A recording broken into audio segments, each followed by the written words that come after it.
आज का हमारा टॉपिक है इलेक्ट्रिकल एनर्जी। तो जब भी हम एक सर्किट अक्रॉस, ये हमारा एक सर्किट है,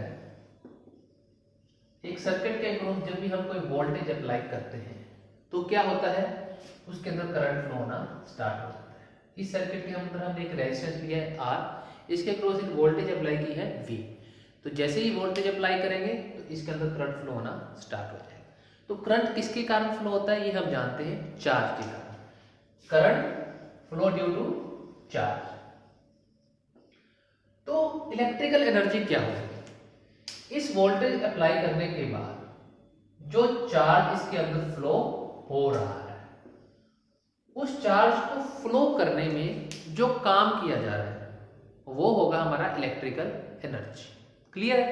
अगर हम इसकी डेफिनेशन देखें तो क्या हो जाएगा, when voltage applied across a circuit, a work is done by flow of charge। एक काम किया जा रहा है फ्लो ऑफ चार्ज से, ये जो वर्क डन है this is called electrical energy. Clear है? तो हमारे पास जो वोल्टेज है V, वो क्या हो जाएगी, voltage is equal to work done upon charge. Voltage को हम रिप्रेजेंट कर रहे हैं V से, वर्क डन को रिप्रेजेंट कर रहे हैं W से, और चार्ज को रिप्रेजेंट कर रहे हैं Q से। क्लियर है? So this work done is electrical energy. तो इलेक्ट्रिकल एनर्जी वर्क डन है but in particular electrical circuit. So इस वर्क डन को हम क्या लिख सकते हैं, W या electrical energy E, it is equal to V into Q। और जैसे कि हम जानते हैं हमारे पास जो इलेक्ट्रिक करंट था I, उसका फार्मूला क्या होता था, चार्ज अपॉन टाइम। सो चार्ज क्या हो जाएगा, I into T, current into time. इस चार्ज की जगह हम लिख देंगे V इंटू आई टी। तो हमारे पास जो इलेक्ट्रिकल एनर्जी आ जाएगी उसका फार्मूला आ जाएगा E is equal to V I T.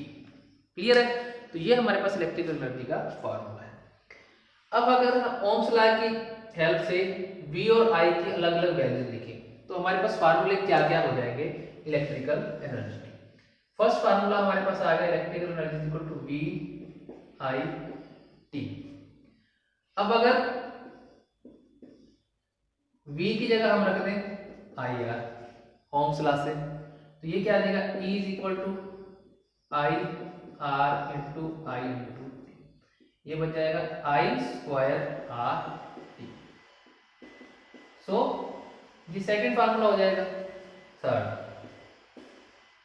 अगर I की जगह हम क्या रख दें, I की जगह हम रख दें V अपॉन R, तो क्या आ जाएगा V upon R into T. E क्या आ जाएगा, electrical energy V square upon R into T. Clear है? तो इलेक्ट्रिकल एनर्जी के इस तरीके से तीन फार्मूले बन जाएंगे। तो ये डेफिनेशन होगी एंड दीज आर फार्मूला। अब हम बात कर लेते हैं इसकी यूनिट की। देखिए कोई भी एनर्जी है, वर्क डन है, इन सब की यूनिट क्या होती है, जूल। ठीक है? सो इसकी यूनिट आ गई जूल। अगर हम इसके फार्मूले की बात करें E is equal to V I T, तो देखिए V की यूनिट होती है वोल्ट, I की होगी एम्पियर एंड टाइम की होगी सेकेंड। तो हम अगर बात करें एनर्जी की यूनिट जूल है तो 1 जूल इज इक्वल टू क्या हो जाएगा, 1 volt into 1 ampere into 1 second. ठीक है? तो ये दोनों ही इसकी यूनिट हो जाएगी जूल और वोल्ट एम्पियर सेकेंड। क्लियर है?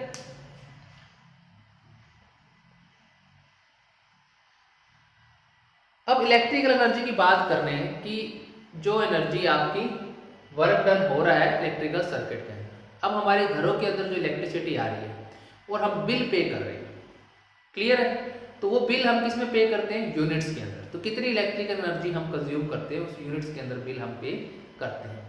तो वो इसकी जो यूनिट होती है वो यूनिट क्या होगी, तो उस यूनिट को हम देख लेते हैं। ये जो आपकी यूनिट है VAS, देखिए जो VI है वो आपकी पावर होती है, power is equal to V I, और पावर की यूनिट होती है वाट। तो ये जो वोल्ट एम्पियर सेकंड है इसको हम वाट सेकंड भी बोल देते हैं। क्लियर है? तो जो इलेक्ट्रिकल एनर्जी है उसकी यूनिट्स हम क्या क्या लिख सकते हैं, जूल लिख सकते हैं 1, उसके बाद हम लिख सकते हैं वोल्ट एम्पियर सेकंड, इस वोल्ट एम्पियर सेकंड को हम लिख सकते हैं वाट सेकंड। ठीक है? तो वाट सेकंड जो है वो तो आपकी स्मॉल यूनिट है, वाट सेकंड क्या है, स्मॉल यूनिट है। अगर इसी को हम बढ़ा करके लिख दें, वोल्ट को हम लिख दें किलो वोल्ट और सेकंड की जगह लिख दें आवर। ठीक है? तो ये यूनिट भी किसकी रहेगी, इलेक्ट्रिकल एनर्जी की, और इसको हम इस तरीके से रिप्रेजेंट करें kWh 1 किलोवाट आवर। तो हमेशा ध्यान रखना है 1 किलोवाट आवर किसकी यूनिट है, ये unit of electrical energy. Clear है?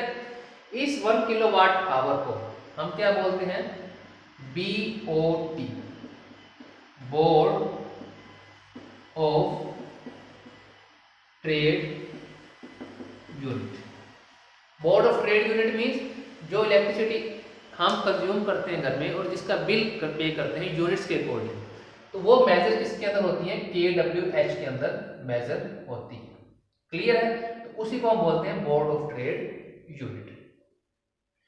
अब जो 1 किलोवाट आवर, 1 किलोवाट, अगर इसको हम जूल के अंदर चेंज करें या वाट सेकंड के अंदर चेंज करें तो किलो की जगह क्या आ जाएगा, 10 की पावर 3, वाट की जगह वाट।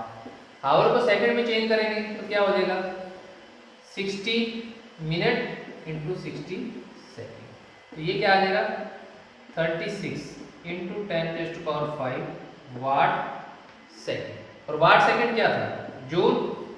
अगर इसको पॉइंट लिखे तो 3.6 इंटू 10⁶ जूल। तो 1 kilowatt hour is also equal to 3.6 into 10⁶ joule और 3.6 इंटू 10⁶ वाट सेकेंड, दोनों। क्लियर है? तो इस तरीके से हम इलेक्ट्रिकल एनर्जी की यूनिट को डिस्कस करते हैं। तो ये आपने हमेशा ध्यान रखना है, 1 किलोवाट आवर ये इलेक्ट्रिकल एनर्जी की यूनिट है, ना कि पावर की। जब भी पावर की यूनिट वाट होती है तो ऐसे स्टूडेंट्स कंफ्यूज हो जाते हैं कि किलोवाट आवर भी पावर की यूनिट है, बल्कि ये एनर्जी की यूनिट है। तो ये हमारा टॉपिक हो गया इलेक्ट्रिकल एनर्जी। इसके बाद हम डिस्कस करते हैं power, electrical power.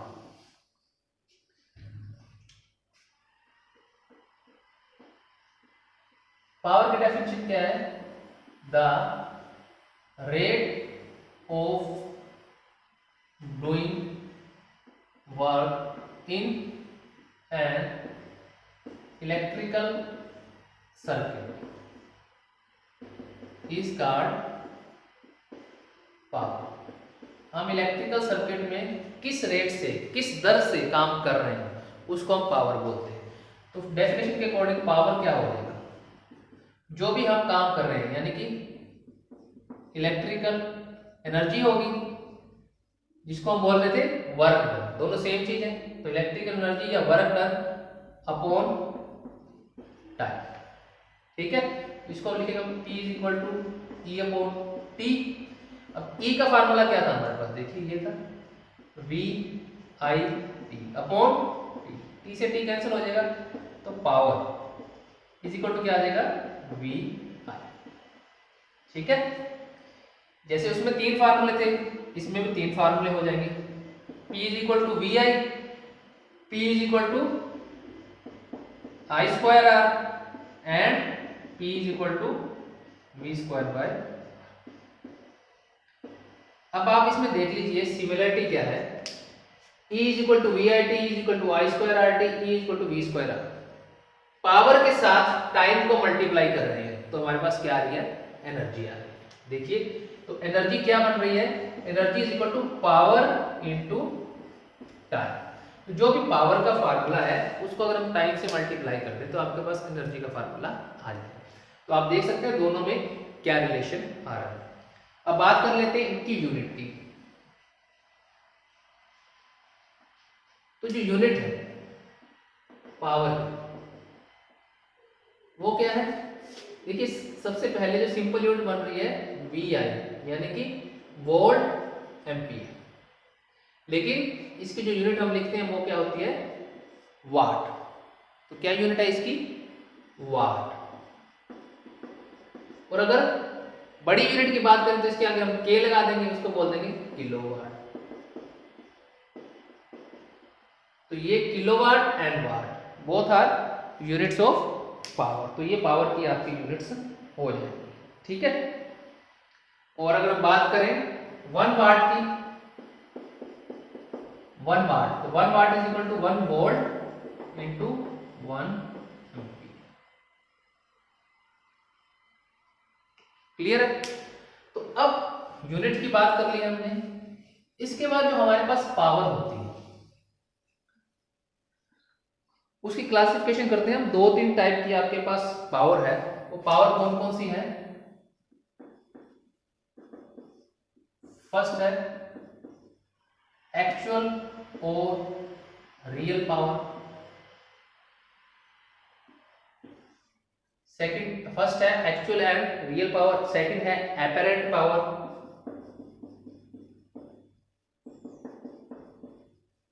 And third है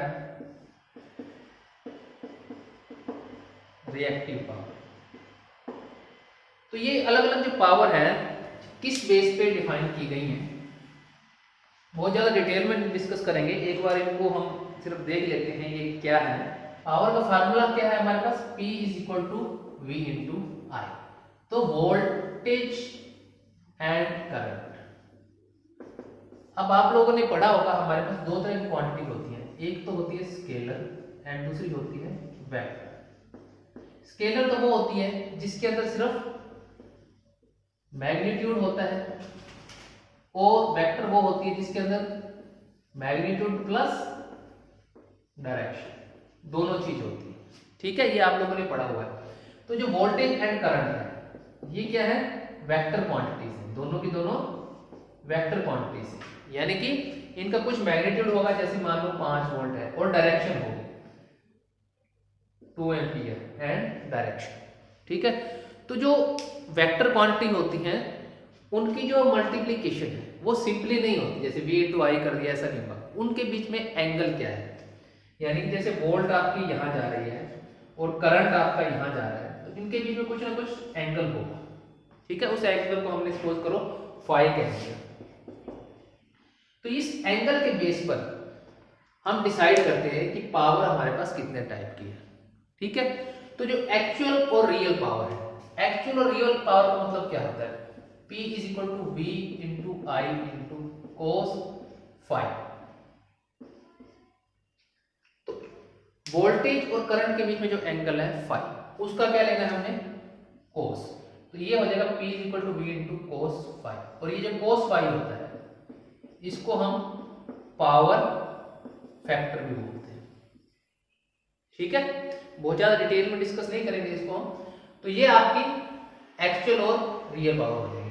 तो कोस फाई की वैल्यू क्या हो सकती है, कोस फाई की वैल्यू हो सकती है 0 से लेके 1, ठीक है। और इसकी जो यूनिट रहेंगी एक्चुअल और रियल पावर की, वो यूनिट होंगी वाट। क्लियर है। दूसरा है एपरेंट पावर। एपरेंट पावर इसी का स्पेशल केस है, यानी कि कोस फाई जब 1 हो जाए तो उस केस को हम क्या कह देंगे, एपरेंट पावर। तो ये आपकी एपरेंट पावर हो जाएगी V इंटू I इंटू 1, यानी कि इक्वल टू VI। ये फार्मूला रहेगा एपरेंट पावर का। और इसकी जो यूनिट रहेगी वो हम इसमें काउंट करेंगे, वोल्ट एम्पीयर। क्लियर है। थर्ड हो गया रिएक्टिव पावर। रिएक्टिव पावर का फार्मूला क्या रहेगा, V into I into sine phi हो जाएगा, ठीक है। और इसकी यूनिट्स क्या रहेंगी, वो ही रहेंगी वोल्ट, एम्पियर। इसमें साथ में आ जाएगा रिएक्टिव, एक वर्ड साथ में ऐड हो जाएगा रिएक्टिव, यहां लिख देंगे हम रिएक्टिव, तो इसको लिखेंगे VAR, इसको लिखेंगे VA। क्लियर है। तो ये 3 टाइप की पावर्स हैं अलग अलग, क्या उनके फार्मूले हैं और क्या उनकी यूनिट्स हैं। अब इनका यूज क्या क्या है, स्पेसिफिक यूज है, वो हम यहाँ पे डिस्कस नहीं करेंगे क्योंकि बहुत डिटेल में आपको डिस्कस करना पड़ेगा। सिर्फ यहाँ हम डिस्कस कर रहे हैं कि इनका नाम क्या है डिफरेंट पावर्स का, और इनकी यूनिट्स क्या है और इनके फार्मूले क्या है। अब अगर आप घर में आपका जो बिजली का मीटर लगा हुआ है बाहर खंभों पे लगा होता है, आप उसमें यूनिट मेजर करते हैं, कितनी यूनिट का आपने बिल पे करना है, तो वो आप किसमें मेजर करोगे, kWh में, यानी किलोवाट आवर में। और वो पावर कौन सी है, actual power, real power. Clear है। उसके बाद आप देखना आपके मीटर के अंदर और भी रीडिंग आएंगे, वोल्ट एम्पियर की फॉर्म में भी रीडिंग आएगी या किलो वोल्ट एम्पियर की फॉर्म में रीडिंग आएगी, तो सब वो अलग अलग पावर्स हैं। तो आज के लेक्चर में हमने डिस्कस किया electrical energy and electrical power. Thank you.